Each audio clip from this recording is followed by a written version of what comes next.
Hello and welcome to the Intel Brief. Today is Tuesday, 16 December. I'm your host Daniel, and today we're going to talk about the Bondi gunmen were reportedly inspired by the Islamic State and had travelled to the Philippines, Australian police say. A US airstrike on vessels in the Eastern Pacific kills 8 people, and Trump is suing the BBC for billions over their edited January 6th speech. So firstly, the 2 alleged gunmen that attacked the Hanukkah event on Sunday at Bondi Beach, I think it's supposed to say, had travelled to the Philippines before the assault, in which they killed 15 people, and appears to have been inspired by the Islamic State, police have said. The attack on Sunday was Australia's worst mass shooting in nearly 30 years and is being investigated as an act of terrorism targeting the Jewish community. The death toll stands at 16, 1 of the alleged gunmen and 15 civilians.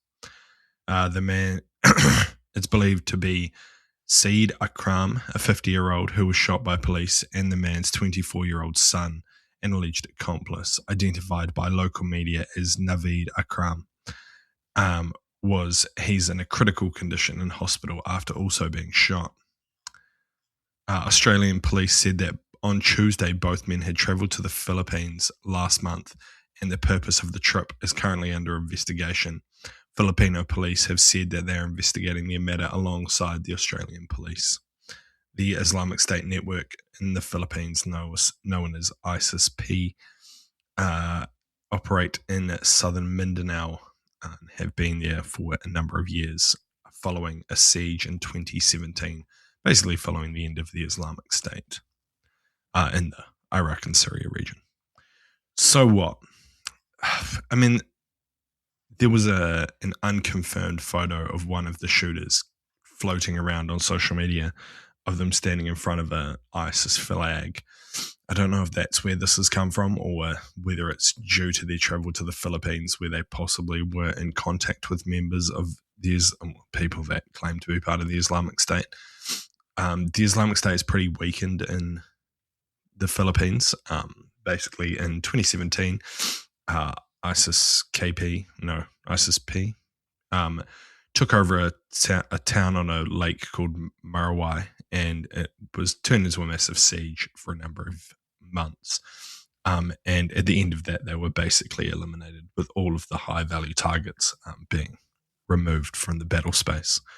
So yeah, there's lots of other Islamic networks that operate in the Philippines, so it's quite possible that they weren't there specifically to meet members linked to the Islamic State, but we'll have to wait and see what the police say. It seems likely that while they were there, they at least did some basic training for the attack. Also, they'd clearly practiced shooting with their firearms, which one user messaged me on Instagram saying that if they had a hunting license, they're required to attend the range twice a year. And if they have a sport shooting license, then they're required to attend 4 times a year.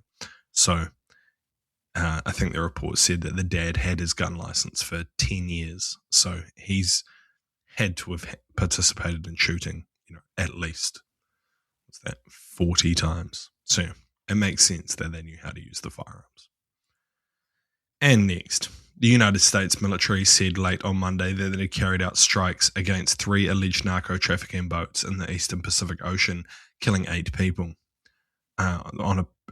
US Southern Command put a post on X saying that intelligence confirmed that the vessels were transiting along known narco-trafficking routes in the Eastern Pacific and were engaged in narco-trafficking. A total of 8 narco-terrorists were killed during the actions against 3 vessels, 2 in the second and 3 in the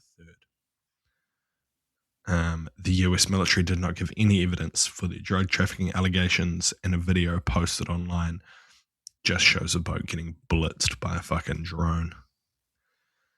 So what? I mean, the US clearly doesn't care that the rest of the world thinks this is pretty grim.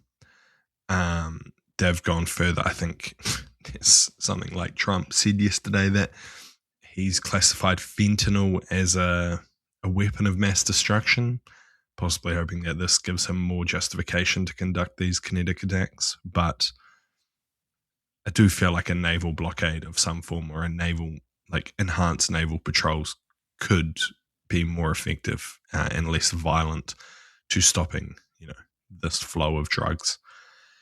But hey, I guess that is the way of the world. They clearly don't give a fuck, so what are we going to do about it? It's just a bit grim. And lastly, US President Donald Trump has sued the BBC for defamation over a documentary that contained edited clips of his speech to supporters ahead of the 2021 Capitol riots. Trump is seeking $10 billion in damages from the British public broadcaster. His lawsuit alleges that the BBC violated a Florida law that prohibits unfair trade practices. The US leader accused the BBC of defaming him by splicing two separate excerpts from his January 6th speech, giving the impression that he was inciting the riots. The allegations led to the resignations of the BBC Director General and Chief of News last month. So what? I don't understand why it's linking it to a Florida law and how that somehow affects the BBC. That's a bit random. But hey, I feel like he could definitely come and sue them in the UK. And like the UK has defamation law. So yeah, I don't know. That seems wild.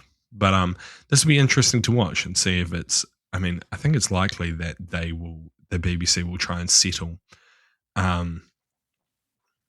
But for what amount of money is currently unknown. There's zero chance they can pay $10 billion. So yeah, but I'm guessing they will definitely try and settle because it's pretty undeniable that